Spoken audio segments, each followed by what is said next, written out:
हाँ, आ गए सब। बैच शुरू करते बेटा। चलो, ध्यान दो, बी अवेयर। आज नया चैप्टर शुरू करना है। उस चैप्टर का नाम है बेटा रेस्पिरेशन इन प्लांट। क्या नाम है हमारा? सेल साइकिल बाकी है क्या? सेल साइकिल, सेल डिवीजन बाकी है। बायोमोलिक्यूल बाकी है, ठीक है। इसके बाद फिर वो पढ़ेंगे हम। पहले ये चैप्टर कंप्लीट कर लेते हैं। इस चैप्टर में केमिस्ट्री आएगी। जितना समझ में आता है उतना समझ लेना बेटा। ये चैप्टर सीईटी को है, हाँ, नीट का तो है ही। सर चैप्टर का नाम है रेस्पिरेशन, रेस्पिरेशन इन प्लांट्स। चल सुन बेटा, रेस्पिरेशन इन प्लांट्स। लिख नंबर ऑफ क्वेश्चन 1 to 3। 1 से 3 क्वेश्चन आते हैं यहाँ से। Number of question 1 to 3।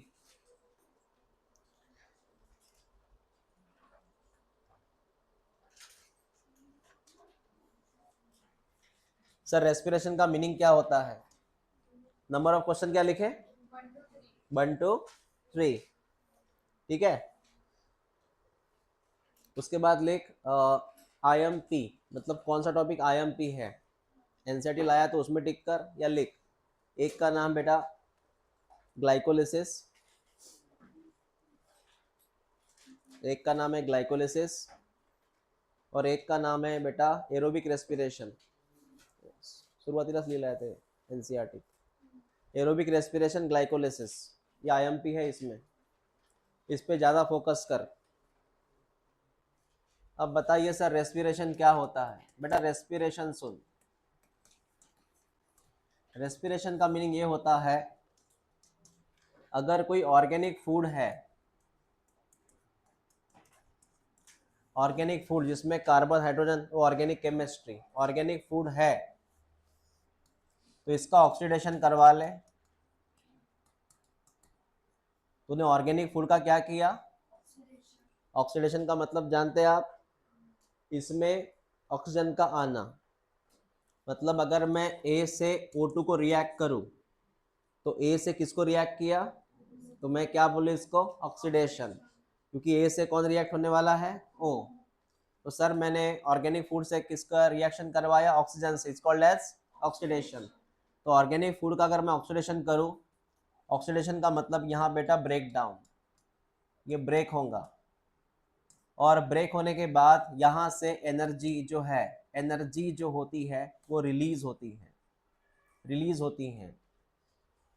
मैंने किसको ब्रेक किया? ब्रेक का मतलब क्या किया? उस फूड में से क्या निकली? That is respiration. फूड को ब्रेक करो, एनर्जी रिलीज करो, फूड को ब्रेक करो, एनर्जी को रिलीज करो, इज कॉल्ड एज रेस्पिरेशन। लिखो उसे।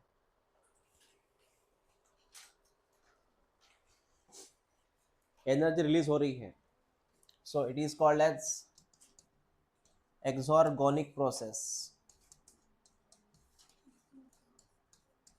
मतलब एनर्जी रिलीज हो रही है।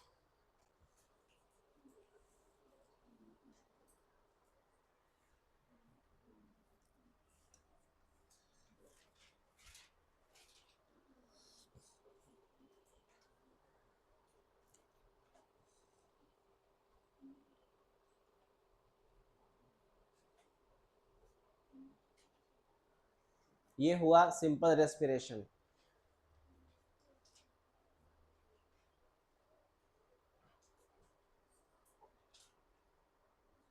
एक्सोर्जेनिक प्रोसेस मतलब, एक्सो मतलब एनर्जी रिलीज हो रही है sir.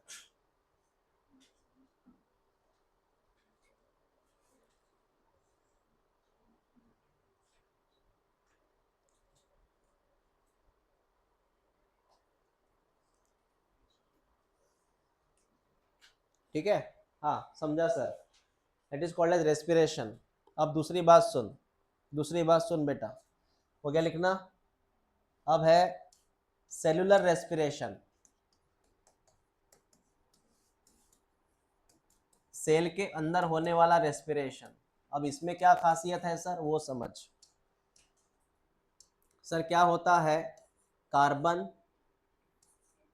Carbon bond with carbon, carbon bond with carbon, पीले कलर में कौन है, bond, carbon bond with carbon. इसमें क्या होता है बेटा, अब कार्बन प्लस कार्बन, इसका मीनिंग जानते हैं आप कि मैंने क्या तोड़ा, ब्रेक द बॉन्ड। यहाँ पे सर बॉन्ड ब्रेक हुआ, यहाँ पे सर बॉन्ड ब्रेक हुआ, और जो पीले कलर का बॉन्ड है बेटा, ये जो ब्रेक हुआ, मेरी बात समझना, यहाँ पे सर ये पीले कलर का बॉन्ड है, वो अलग हुआ, वो अलग हुआ, मतलब सर पीले कलर का बॉन्ड अलग हुआ, दो कार्बन अलग हो गए। ये जो पीले कलर का बॉन्ड है बेटा, हाँ, पीले कलर का बॉन्ड जब ये टूटता है ना, इसमें से कौन रिलीज होती है, एनर्जी। जब कोई बॉन्ड टूटता है तो उसमें से कौन निकलती है, आपको समझ में आया, कार्बन कार्बन का कौन टूटा, इस बॉन्ड टूटने से कौन बाहर निकली, और उसी एनर्जी को तू ट्रैप कर, पकड़ ले, एनर्जी को ट्रैप कर पकड़ ले, और ट्रैप करके इस एनर्जी को तू क्या कन्वर्ट कर, एटीपी, एटीपी को पकड़, सॉरी, एनर्जी को ट्रैप कर, पकड़ और कन्वर्ट काय में कर, समझ में आया। तो अल्टीमेटली वो जो पीले कलर का बॉन्ड है वो टूटा, बॉन्ड के टूटने से कौन बाहर निकली, वो तूने ट्रैप की और काय में कन्वर्ट की, तो तेरे पास अभी कौन अवेलेबल है, ATP, that is cellular respiration. कि सर किसी भी ऑर्गेनिक कंपाउंड को तोड़ो, ये ऑर्गेनिक कंपाउंड है बेटा, ये ऑर्गेनिक कंपाउंड है, इसको तोड़ो, इस ऑर्गेनिक कंपाउंड के टूटने से वहां से कौन बाहर निकलेंगी बेटा, बॉन्ड टूटने से एनर्जी, उसको ट्रैप करो, क्या बनाओ, एटीपी बनाओ, लिख लो इससे।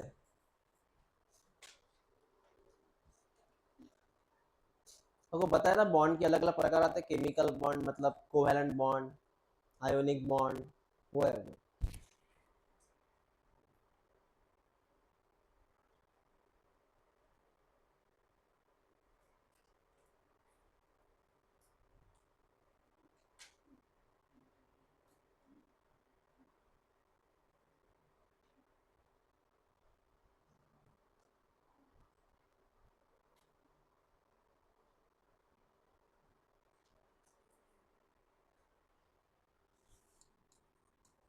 ये बॉन्ड था वो जिससे एनर्जी बनी।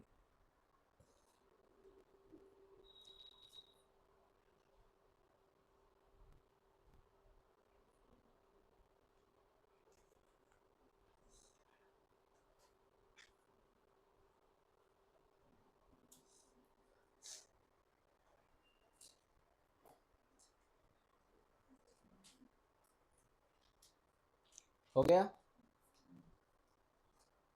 फुल फॉर्म क्या एटीपी का, एडिनोसिन, वेरी गुड। और जो आपके पास एटीपी है ना बेटा, एटीपी, फिर इसको हम यूज करते हैं, इसको फिर हम यूज करते हैं for activity, use for activity, जैसे muscle activity, muscle contract activity, मैं चल रहा हूँ एक्टिविटी, मैं बात कर रहा हूँ एक्टिविटी, बॉडी में जितने भी काम चलते हैं, मूवमेंट चलते हैं, उसके लिए एटीपी खर्च होता है। आपको पता होना चाहिए एटीपी का और एक नाम है, इससे तेरे को क्या मिल रही है, एनर्जी मिल रही है ना, तेरे काम के लिए तो किसको यूज कर रहा, इसको बोलते हैं एनर्जी करेंसी, क्या बोलते हैं, तो who is the energy currency of cell, ATP. हो गया सर वो, ठीक है, आगे बात करते हैं, वो लिख लेना, एटीपी का यूज करेंगे एक्टिविटी के लिए, ह्यूमन एक्टिविटी। नेक्स्ट, अब एक वर्ड है रेस्पिरेटरी सबस्ट्रेट, एक वर्ड है बेटा, नाम क्या इसका, ये कौन है बता, ये वो है सर, जैसे एग्जांपल, मतलब रेस्पिरेटरी सबस्ट्रेट है कौन सर, ये केमिकल है, केमिकल है जिसको हम ब्रेक करके इससे एनर्जी मिला रहे हैं। मैं रिपीट करता हूं, जिस केमिकल से तेरे को लास्ट में क्या मिलेगी, उस केमिकल को क्या बोलेगा तू, जिस केमिकल का हम क्या करेंगे, रेस्पिरेशन या फिर ऑक्सीडेशन, जिस केमिकल का अभी ऑक्सीडेशन आप फिलहाल भूल जाओ, बस इतना याद रख। जिस केमिकल का हम क्या करेंगे, लास्टली यू विल गेट, उस केमिकल को मैं क्या बोलूंगा, रेस्पिरेटरी सबस्ट्रेट बोलूंगा। क्या बोलूंगा, तो इसको मैं बोलूंगा रेस्पिरेटरी सबस्ट्रेट। इसके एग्जाम्पल है बेटा कार्बोहाइड्रेट, ये मैं सब बायोमोलिक्यूल में पढ़ाऊंगा। उसके बाद में बेटा फैट, और उसके बाद में है बेटा प्रोटीन। ये सब एनर्जी के सोर्स है। पता है कभी पढ़े स्कूल में, कार्बोहाइड्रेट फैट प्रोटीन पढ़ा है ना। हाँ हाँ, तो सर ये टूटेंगे, सब टूटेंगे, because they are all are, and actually इनके टूटने के बाद यू विल गेट, खत्म। ठीक है बेटा। लेकिन अगर मैं बोलूँ सर जैसे विटामिन्स, क्या तेरे को एनर्जी मिलेगी, कभी नहीं। मिनरल्स, एनर्जी नहीं मिलती। सर H2O, नहीं बेटा। अगर तू विटामिन को तोड़ेगा, क्या एनर्जी मिलेगी, नहीं। मतलब ये सबस्ट्रेट नहीं है। हाँ, ये क्या है, they are not substrate, they are not substrate. मतलब ये क्या है, ये रेस्पिरेटरी सबस्ट्रेट नहीं है, बस इतना याद रख। तुझे एग्जाम में क्वेश्चन आएगा, क्या विटामिन मिनरल्स पानी से एनर्जी मिलेगी, नहीं मिलते ना। क्या ये टूटते हैं, एनर्जी मिलेगी, नहीं मिलेगी। इसमें और एक नाम बेटा है हॉर्मोन्स, इसमें और एक नाम है हार्मोन, ह्यूमन हार्मोन। इनके टूटने से you will not get energy, that's why they are called as the non respiratory substrate. क्या बोलते हैं इसको, हाँ लिख लो वहां तक, ये लिख लो बेटा। पहले हेडलाइन लिखो रेस्पिरेटरी सबस्ट्रेट,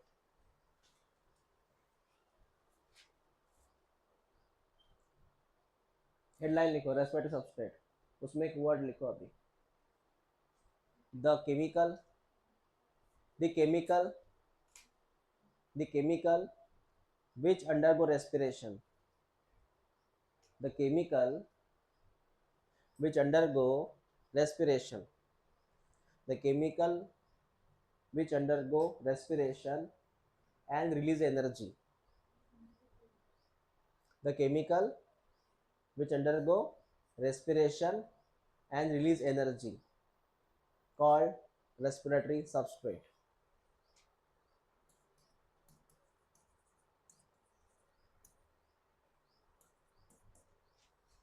समझा। Example, carbohydrate fat protein, carb fat protein,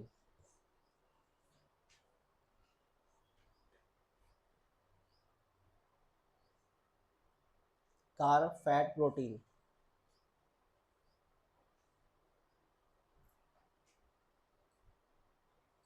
क्या लिखे एग्जाम्पल, और ये कौन है बेटा, नॉन रेस्पिरेटरी सबस्ट्रेट,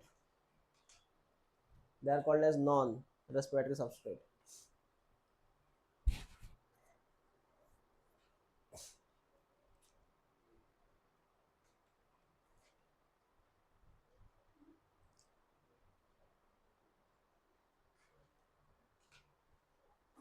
हो गया सर।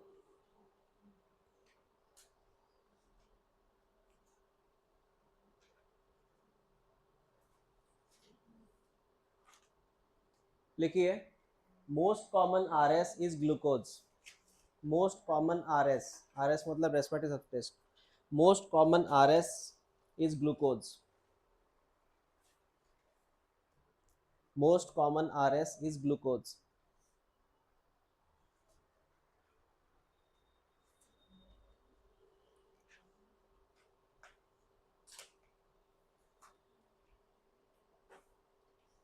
ठीक है, ये लिखा आपने। हाँ, नेक्स्ट आपका हेडलाइन, किताब का हेडलाइन है डू प्लांट्स ब्रीथ,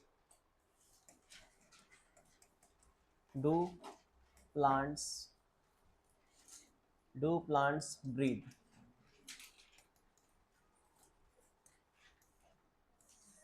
क्या पौधे सांस ले सकते हैं या लेते हैं, क्या पौधे सांस लेते हैं, जैसे आप ब्रीदिंग करते हो पौधे ब्रीदिंग करते हैं। पहली चीज सुन ले मेरी बात, पौधे में चलता है सेलुलर रेस्पिरेशन, बेटा पौधे में क्या चलता, मतलब वही फूड को ब्रेक करो एनर्जी मिलाओ एटीपी मिलाओ, फूड को ब्रेक करो एनर्जी मिलाओ एटीपी मिलाओ, इसको बोलते हैं रेस्पिरेशन।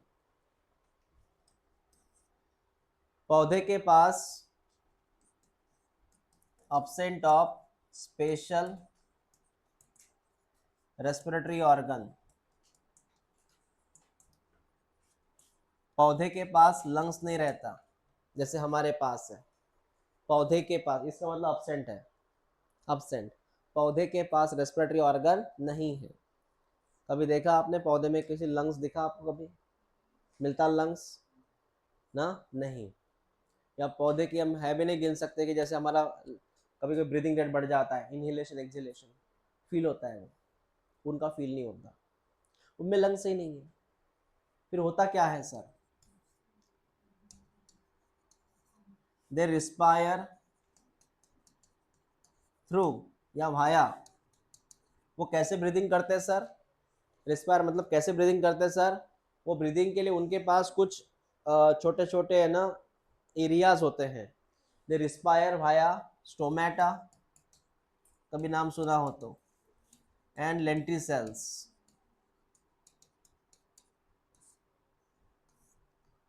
स्टोमेटा लीफ में रहता है और लेंटिसेल रूट एंड स्टेम में रहता है।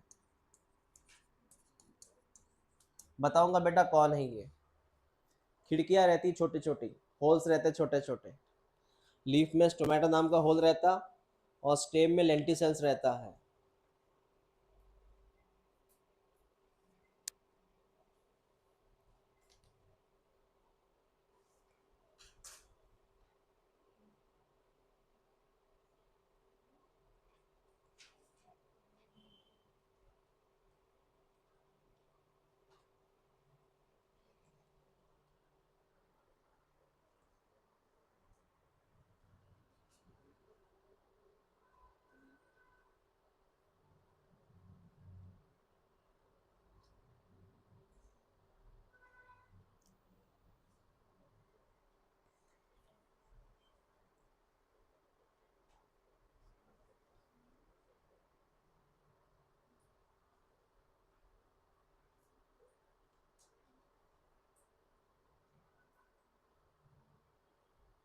हो गया, उनके पास सर छोटी छोटी खिड़कियां रहती है, एक का नाम स्टोमेटा एक का नाम लेंटिसेल है, मैं बताऊंगा इसके बारे में। चौथी बात,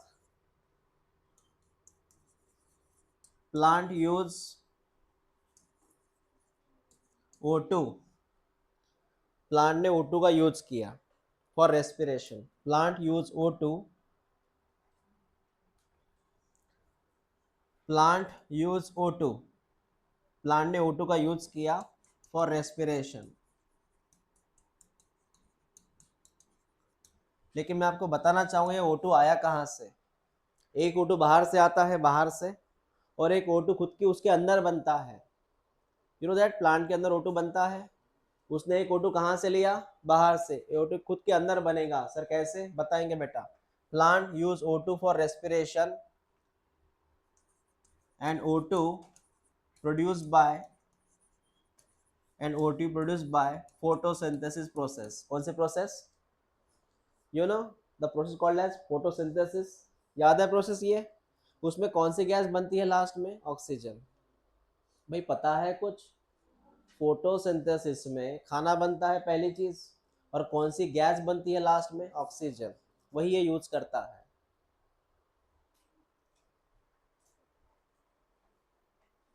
तो प्लांट में दोनों है प्रोसेस, पीएस भी है और रेस्पिरेशन भी है, और पीएस का जो ऑक्सीजन निकलता है वही रेस्पिरेशन के लिए यूज होता है, ऐसा है ये। एक सिंपल सी बात है बेटा, ध्यान दे इधर, फोटोसिंथेसिस में कौन सी गैस बनती है, और यही गैस वो काय के लिए यूज करता है, रेस्पिरेशन के लिए यूज करता है, मतलब इससे डिमांड कम रहता है उसका।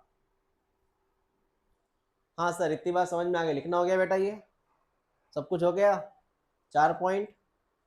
सर यहाँ तक कहानी आ गई अपनी, चलो आगे वाली बात करते हैं।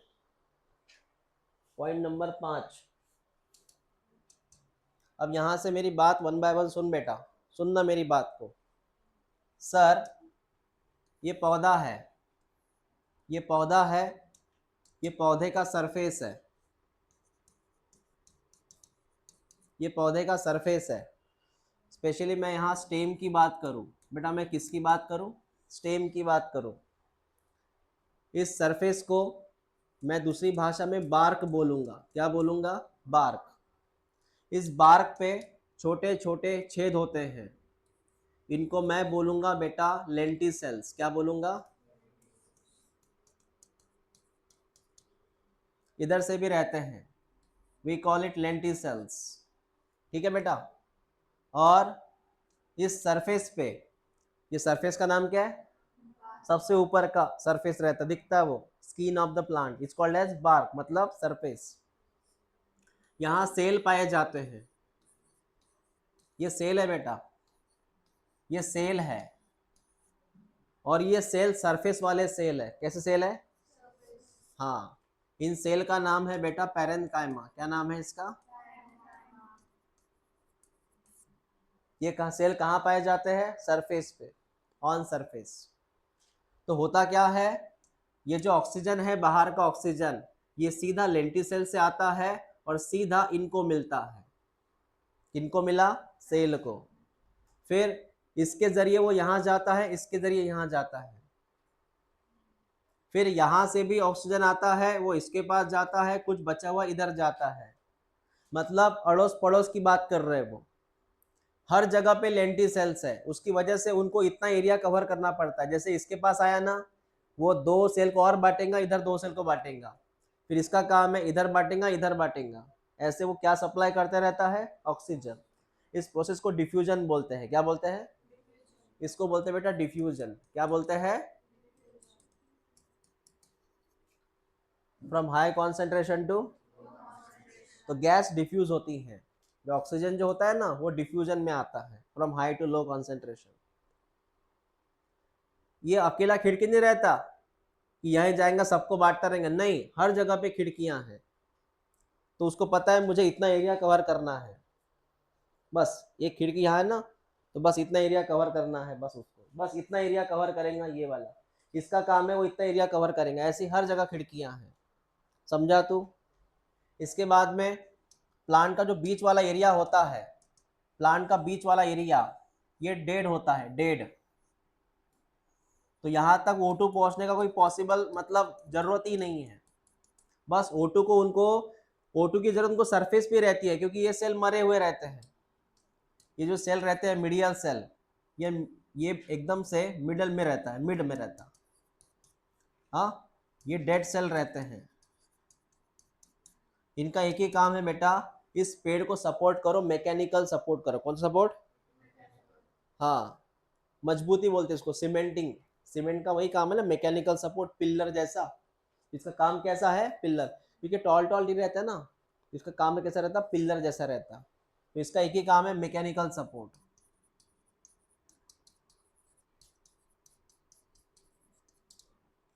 सर बोलना क्या है आपको भैया? बोलना ये है कि सेल सरफेस पे है ना, तो इनकी डिमांड जो है ऑक्सीजन की वो कम है। O2 को इतना अंदर जाना नहीं पड़ता, क्योंकि अंदर क्यों जाएगा वो? क्योंकि अंदर का सेल क्या है? मरा हुआ है, और सरफेस पे उसको वैसे ही ऑक्सीजन मिल रहा है उसको। समझ रहे बात को? जैसे कोई इंसान ट्रैवल्स में ना खिड़की के पास बैठता है, उसको वैसी हवा चलती है, उसको फैन की जरूरत नहीं है। नियर द विंडो, बस ये नियर द विंडो बैठे हैं सब, डायरेक्ट O2 मिल रहा है उनको। कुछ इमेजिन करो, उस बस में सब विंडो पे ही लगे हुए हैं, और बीच में सर कोई पैसेंजर है ही नहीं, बीच में कोई भी पैसेंजर नहीं है बस में। जितने पैसेंजर है सब खिड़की के पास बैठ गए। समझ रहे बात को? तो सब ये पैसेंजर है, बीच वाले पैसेंजर है ही नहीं। ऐसा तो O2 की डिमांड कम रहेंगी। और कौन से प्रोसेस से O2 जाएगा बेटा? डिफ्यूजन। समझे इतनी बात? रहा सवाल प्लांट का, लीफ का, तो लीफ की बात अलग होती है। लीफ में लेंटिसेल नहीं रहते हैं। सर लीफ में क्या रहता बेटा? लीफ में स्टोमेटा रहता। क्या रहता? लीफ में क्या रहता? स्टोमेटा। समझा? तो लीफ में क्या रहता? स्टोमेटा।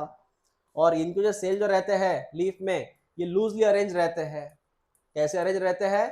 लूजली, ताकि जो हवा अंदर जाए जो हवा अंदर जाए O2 के साथ, वो हवा फैल सके, वो हवा फैल सके।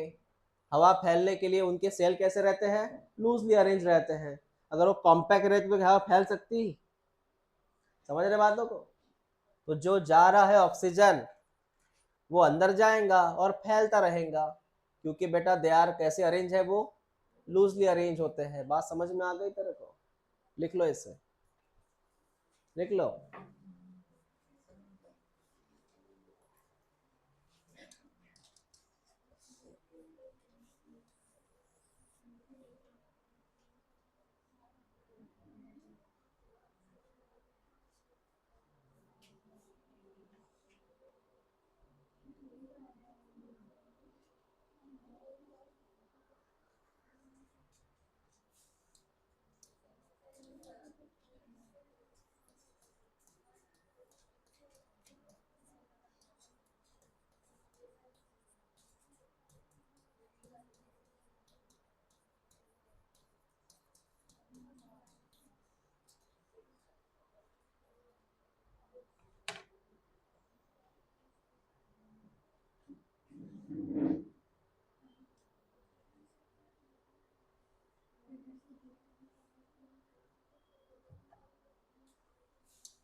बेटा हो गया ये लिखना? हाँ,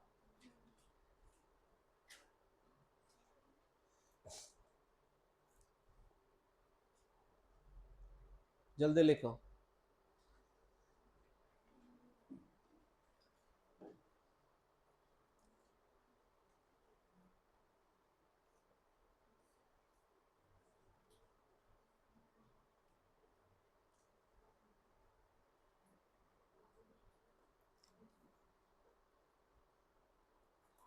हाँ, नेक्स्ट। सर इतनी बात हो गई, प्लांट की बात हो गई। आपसे एक सवाल है, प्लांट को O2 ज़्यादा लगता है कि हमें? Who required much more oxygen, plant कि हम? मतलब एनिमल की प्लांट? यस। बेटा एक याद रखो, हमें O2 बहुत लगता है क्योंकि हमें एनर्जी बहुत चाहिए। We required more O2 because we required more energy, because the animals are movable. Animal क्या है? मूवेबल। वी आर मोटाइल, हम चल सकते हैं। So we required much more energy. Plant stationary है, प्लांट एक ही जगह पे रहते हैं, तो plant required less O2 because plant required less energy. Plant required less O2 because plant required less energy, क्योंकि वो एक ही जगह पे है। अगर आप एक ही जगह पे हो तो आपको एनर्जी की जरूरत नहीं पड़ती इतनी। ओके, हाँ सर समझ में आया। तो प्लांट के पास ऐसे कोई रेस्पिरेटरी ऑर्गन है नहीं, लेकिन प्लांट के पास डायरेक्ट सप्लाई है बेटा। ऐसे डायरेक्ट O2 आ रहा है सेल के पास, तो हर चीज यहाँ पे अवेलेबल है। और एक बात, मेरी बात सुन बेटा, ये प्लांट का पोर्शन है, यहाँ हर जगह पे लेंटिसेल्स है। हर जगह पे कौन है? लेंटिस है, खिड़कियां है, और यहां से कंटिन्यू O2 का सप्लाई हो रहा है। तूने इतना पोर्शन कट भी किया, क्या ये O2 की कमी से मर सकता है क्या? क्योंकि और बाकी है ना इसका पोर्शन। लेकिन अगर हमारी बात है, तूने अगर हमारा लंग्स ही छीन लिया तो क्या हम जिंदा रह पाते हैं? Because whole body is total depend on lungs. Whole body depend on lungs. लेकिन प्लांट में ऐसा नहीं है, यहाँ हर सेल के पास खुद का एक लेंटिसेल्स होता है, मतलब जगह जगह पे होता है, तो यहाँ से O2 आते रहता है। ठीक है, ओके, हो गया सर। वो टॉपिक खत्म हुआ बेटा। लिख एक last statement, plant require less O2 compare to animal. Plant required less O2 compare to animal.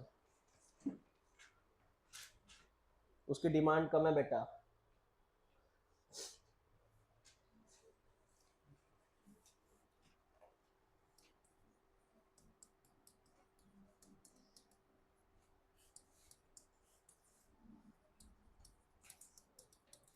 दो नाम है, इसका फर्क जान लो, रेस्पिरेशन वर्सेस कंबस्शन। सर क्या है ये, समझाता हूँ। रेस्पिरेशन में क्या है, अगर ये कोई ग्लूकोज है, अगर ये टूटता है तो स्टेप बाय स्टेप टूटता है और उससे तेरे को एनर्जी मिलती है, ई फॉर एनर्जी। तो तुझे ग्लूकोज से क्या मिल रही है? एनर्जी, लेकिन स्टेप बाय स्टेप मिल रही है। ग्लूकोज टूटेगा और एक चीज टूटेगी, ऐसे हर ऐसे स्टेप बाय स्टेप वो लास्ट में एनर्जी में मिलता है। That is called as respiration. और ये चीज जो हो रही है वो सेल के भीतर होती है बेटा। ये कहाँ हो रहा है? सेल में। कंबशन में क्या होता है? कंबशन का मतलब भी यही होता है सर कि ग्लूकोज जो होता है वो टूटता है, लेकिन वो वन स्टेप में टूटता है, और वहां पे एनर्जी भी कितनी मिलती है? वन स्टेप में। यहाँ एनर्जी मिलाने के लिए आपको क्या करना पड़ा? Multiple steps. यहाँ एनर्जी कौन से स्टेप में मिली? वन स्टेप में। जैसे एग्जांपल, जैसे मुझे कोई बिल्डिंग पे जाना है तो मैं स्टेयर से जाऊंगा वन बाय वन, ऐसे ऐसे 1 2 3 4 5 6 स्टेयर से जाऊंगा। ये डायरेक्ट जंप लगाएगा। क्या लगाएगा? डायरेक्ट जंप, पहले से 10वें स्टेयर पे। तो कंबशन डायरेक्ट प्रोसेस है, डायरेक्ट एनर्जी मिलती है। इसमें एनर्जी आपको मिलेगी, लेकिन कैसे मिलेगी? स्टेप बाय स्टेप मिलेगी। समझा बेटा? ये इसको सेल की जरूरत नहीं है। इसका सिंपल मीनिंग ये है कि आप एक काम करो, ग्लूकोज लो, ग्लूकोज का पाउडर लो, इसको सीधा आग लगा दो। ग्लूकोज के पाउडर को आग लगा दो, या कोई बिस्किट लो पार्ले जी का, उसको जलाओ, देखना वो काला हो जाएगा। उसको बेक बोलते, क्या बोलते? काला हो जाएगा। रोटी काली हो जाती है ना बेटा, तो रोटी उस जगह जल जाती है। रोटी में एक्चुअली होता है स्टार्च, क्या होता है? उस जगह वो जल जाती है, तुरंत वहां से एनर्जी निकलती है। वो ये प्रोसेस है, कौन सी? कंबशन। बिस्किट को जलाया, बिस्किट जल गया सर, जल्दी वो काला हो जाता है उस जगह पे जहाँ पे वो जलाया गया। वो काले होने का मतलब वो एरिया जो है बिस्किट के अंदर का, बिस्किट में होता है कार्बोहाइड्रेट, क्या होता है, रोटी में भी क्या होता है, वो तुरंत जल जाता है, कार्बोहाइड्रेट। मैं वो भी लिख सकता हूँ यहाँ पे। तुरंत जलने का मतलब क्या है बेटा, कंबस्शन, वन स्टेप प्रोसेस है ये। और वो वहां पे एनर्जी कैसी होती है, धीरे धीरे धीरे धीरे निकलती है एनर्जी, यहाँ वन टाइम। समझा तो मैंने क्या बोला? तो ये अपने लिए सुरक्षित स्टेप है, क्योंकि ये धीरे धीरे एनर्जी निकलती है, तो सेल जो अपना सही सलामत रहता है। एकदम ब्लास्ट हुआ ना, एकदम से एनर्जी निकली ना, सेल मर जाएगा खुद। एक सिंपल सी बात है बेटा, बुब्बारा है ये, बराबर है। बुब्बारे को तू पीन लगा, क्या लगा, क्या होगा, फट जाएगा, साउंड आएगा, प्लस बुब्बारा भी फट जाएगा, नुकसान होगा ना बेटा। वो ये है बुब्बारे की तरह, नुकसान होगा, काला हो जाएगा वो। लेकिन ये कौन सी स्टेप है, सर ये बुब्बारा ही है, लेकिन बुब्बारे का हमने क्या किया, माउथ हल्का सा लूज किया। माउथ क्या किया, उसमें से धीरे धीरे गैस बाहर निकल रही है। तो कौन see step by step process है, ये वाली। किसमें इंजुरी होने के चांस कम रहते हैं, ये वाले में। इसमें इंजुरी चांस ज़्यादा रहते हैं, क्योंकि एनर्जी एकदम से क्या निकलती, बाहर निकलती। समझ रहे बेटा? जैसे एग्जांपल, बारूद को जलाना और सुतली बम को जलाना में फर्क होता है। जैसे तूने ओपन बारूद रखी, उसको जलाना करना मत, ऐसे मैं एग्जांपल ले रहा हूँ। और सुतली बम को फोड़ना, दोनों में फर्क होता है। बारूद को जलाएंगे तो वो हल्के से जलेंगी, लेकिन सुतली बम को जलाएंगे तो वो ऐसा होगा वो। तो ये कंबस्शन, डायरेक्ट एनर्जी का मिलना, respiration, step by step energy का मिलना, बस इतना ही फर्क है। समझ रहे? कुछ लिखना है सर इसमें?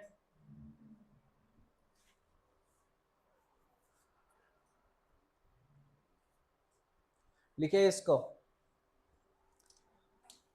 सर पॉइंट्स क्या है ये सेल में चलती है, ये स्टेप बाय स्टेप रहती है।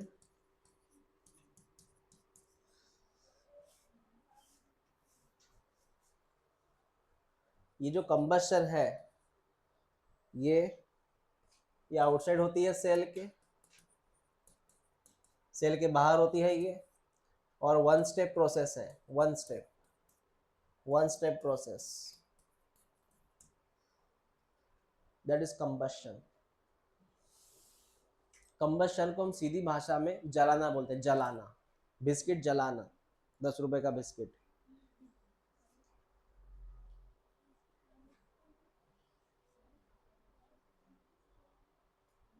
रोटी जल जाती है। आपने कभी जला हुआ पार्ट खाया रोटी का? हाँ, नहीं खाया? जली हुई खिचड़ी खाई? जली हुई रोटी कैसी लगती, जली हुई रोटी पे टेस्ट आती है, क्योंकि वहां से वो जो गायब हो जाती है ना बेटा, उसमें बचता क्या है, जला हुआ कार्बन।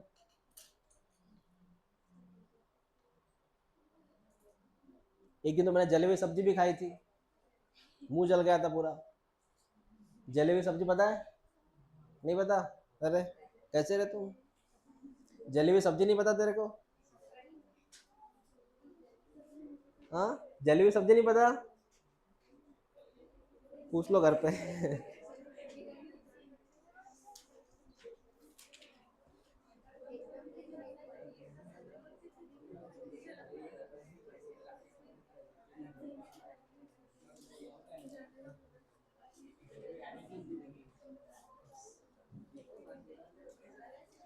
हो गया इतना? क्या पढ़ा आपने अभी अभी? कंबस्शन, रेस्पिरेशन एंड कंबस्शन, पढ़ लिया ना? हाँ, सुनो पहले, कल से मैं स्टार्ट करूँ ग्लाइकोलिसिस। पैक मत करो, पैकिंग मत करो। कल से मैं क्या शुरू करूँ? Before that, before that, before that, एक लाइन है, पहले सुन लो। बिफोर दैट, अगर सर कोई ग्लूकोज है, वो टूटता है, जिससे मिलता है बेटा पायरुविक एसिड। क्या मिलता है? पता है ग्लूकोज टूटने के बाद क्या मिलता? और पायरुविक एसिड टूटने के बाद अगर तेरे को CO2, H2O प्लस ढेर सारी क्या मिल रही है। इस प्रोसेस को मैं नाम दूंगा, इसको मैं नाम दूंगा कंप्लीट ऑक्सीडेशन। क्या बोलूंगा, ये याद रख। What is complete oxidation, glucose convert into, वो टूटने के बाद क्या मिलेगा, CO2 H2O ATP, that is complete. हाँ, अब इनकम्प्लीट का मतलब क्या है सर, बेटा इनकम्प्लीट सुन ले। व्हाट इज इनकम्प्लीट, जो ग्लूकोज है वो टूटा, उससे बेटा तेरे को कौन मिला, पायरुविक एसिड मिला। कहानी यही रुक गई, कहानी यही रुक गई। मतलब ग्लूकोज से सिर्फ क्या मिला, उससे आगे कहानी गई नहीं, कहानी गई नहीं बेटा, बस यही रुक गई। इसको मैं बोलूंगा इनकम्प्लीट ऑक्सीडेशन। क्या बोलूंगा, प्रोजेक्ट पूरा थोड़ी हुआ, लिख ले इससे।